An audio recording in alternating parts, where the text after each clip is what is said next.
Hi, this is Sarah Mikesell, and today we're here with Peter Davies. He is a professor at the University of Minnesota. So thanks for being with us today, Peter. My pleasure.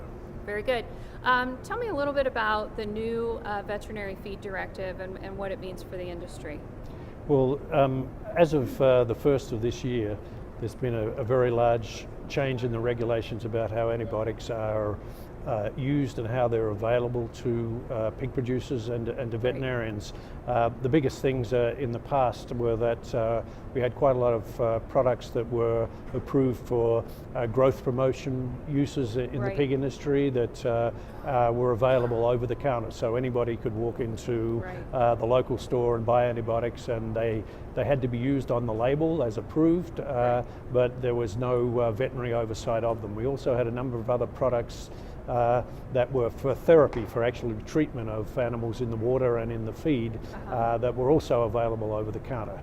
So what the biggest thing about the new regulation is that it's brought all antibiotics that are used in feed or in water that are medically important, meaning that they're used in human medicine and in animal medicine, they've all been brought under veterinary oversight. So the veterinarian has to have a relationship with the farmer, understanding of the health of the animals, and then to, as a professional, to authorize the use of the antibiotics either in the water, which means that it's a prescription product, or if it's in the feed, it's what they call the VFD, or Veterinary Feed Directive, which is like a prescription, but it's specific for feed, and it's regulated a little bit differently. So we're shifting from a environment of over 50 years where producers have had very ready access to antibiotic products, both for growth promotion and for treating animals, to where apart from a small number of products that are not used in human medicine, all other antibiotic uses in feed and water will have to be under the guidance of a veterinarian with whom they have an established relationship. Right, so it's almost self-regulation to veterinarian regulation, essentially. Exactly, yeah. So it means that our veterinarians are assuming much broader responsibility for the oversight of antibiotic uses in the pig industry generally. So they've, before, a lot of producers, particularly small producers in remote areas where it was difficult to get veterinary services, they're the ones that will probably be affected most by this, because they've had access to those drugs, and now will require veterinary oversight, veterinary visits, and established relationship with a veterinarian, which will meet some difficulty, particularly for the smaller producers. Right, so they're likely the most impacted by this, it sounds like. Yes, well, and a lot of the larger operations already have either veterinarians on staff or with veterinarians that they have very regular interactions with. So they already have what's called our veterinary client-patient relationship, which is a legal requirement for the veterinarians to be able to prescribe. Essentially most large producers already have regular veterinary oversight.